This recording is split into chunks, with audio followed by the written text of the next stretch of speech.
السلام علیکم پیارے بچوں، آج ہم سیکھیں گے نعت کی مشق۔ ہمارے پاس سوال ہے، دیے ہوئے الفاظ کے معنی سمجھیں۔ الفاظ بے کس معنی بے یار و مددگار، فقیری ضرورت سے زیادہ خواہش نہ رکھنا، فرش خاک زمین، دستگیری مدد، اسرار سر کی جمع پوشیدہ باتیں، دکھ اٹھانا تکلیف اٹھانا۔ سوال نمبر 3، دیے ہوئے سوالوں کے جواب لکھیں۔ الف، بادشاہی میں فقیری سے کیا مراد ہے؟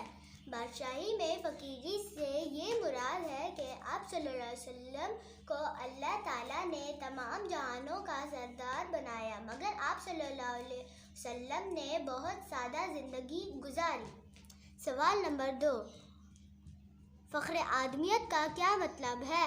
فخر آدمیت کا مطلب یہ ہے کہ حضور صلی اللہ علیہ وآلہ وصحبہ وسلم کی ذات مبارک تمام انسانوں کے لیے فخر آدمیت کی وجہ ہے، کیونکہ آپ صلی اللہ علیہ وآلہ وصحبہ وسلم ہمارے آخری نبی ہیں۔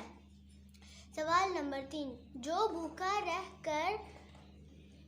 کے اوروں کو کھلاتا تھا میں کس بات کی طرف اشارہ ہے؟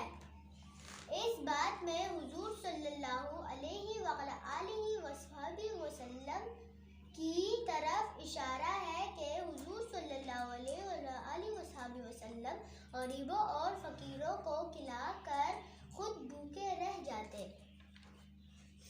سوال نمبر د، اس نعت میں شامل آپ صلی اللہ علیہ وآلہ وصحبہ وسلم کی 4 خوبیاں بتائیں۔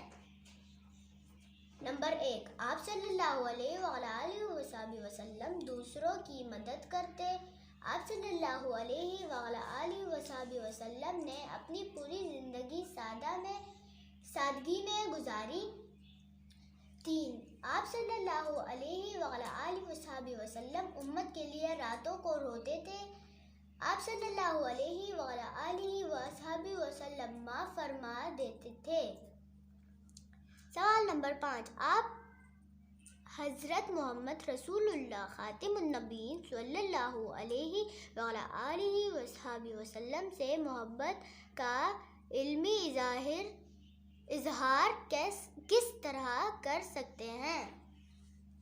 آپ صلی اللہ علیہ وآلہ وصحبہ وسلم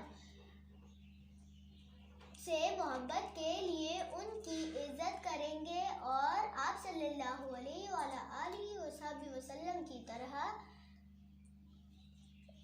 سادگی اپنائیں گے اور آپ صلی اللہ علیہ وآلہ وصحبہ وسلم کی بتائی ہوئی باتوں پر عمل کر کے ساتھ میں آپ صلی اللہ علیہ وسلم کے طریقوں پر بھی عمل کریں گے اور آپ صلی اللہ علیہ وآلہ وصحبہ وسلم کے نقشہ قدم پر چلیں گے۔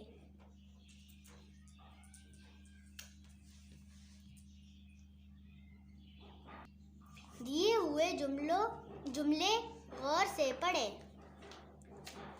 ہاکی میز کے نیچے ہے۔ آسمان پر تارے چمکتے ہیں۔ اوپر دیے ہوئے جملوں میں حروف نیچے اور پر کو نمایاں کیا گیا ہے۔ یہ حروف ایک لفظ کا دوسرے لفظ سے تعلق قائم کرتے ہیں۔ انہیں حروف جار کہا جاتا ہے۔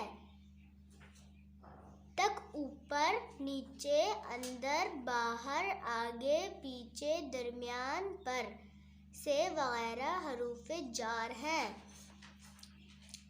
معنی سب حروف جار لگا کر جملے مکمل کریں۔ تک، نے، سے، میں، پر۔ قلم سے لکھو۔ اپنی پڑھائی پر توجہ دو۔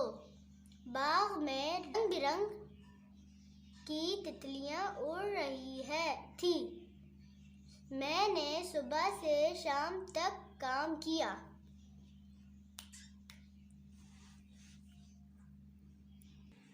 سوال نمبر 7، دی ہوئی عبارت کو درست تلفظ اور روانی سے پڑھیں۔ حضرت محمد رسول اللہ خاتم النبیین صلی اللہ علیہ وعلیٰ آلہ وصحبہ وسلم اپنے غلام حضرت حارثہ رضی اللہ تعالی عنہ کو ساتھ لے کر طائف گئے اور وہاں کے سرداروں کو دین حق کی دعوت دی، مگر افسوس کہ ان میں سے ایک نے بھی اس کو قبول نہ کیا۔ صرف یہی نہیں بلکہ بازار کے شریروں کو آپ صلی اللہ علیہ وعلیٰ آلہ وصحبہ وسلم کے پیچھے لگا دیا۔ وہ رستے کے دونوں طرف کھڑے ہو گئے۔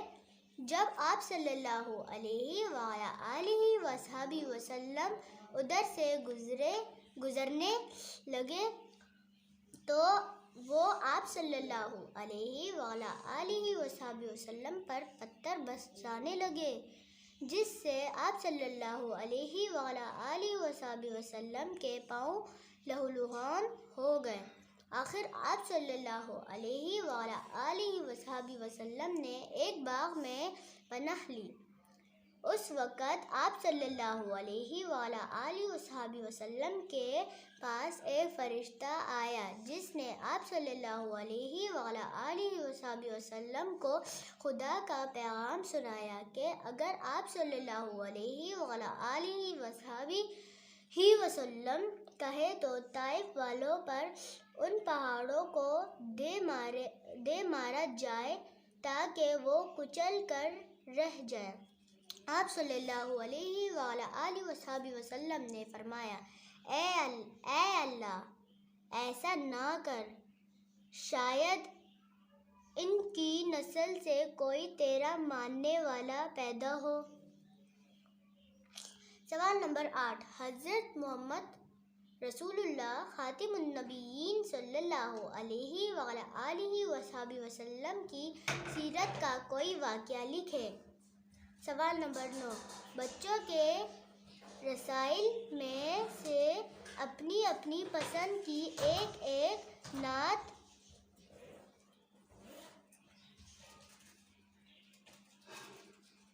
منتخب کر کے کاپی میں خوش خط لکھیں۔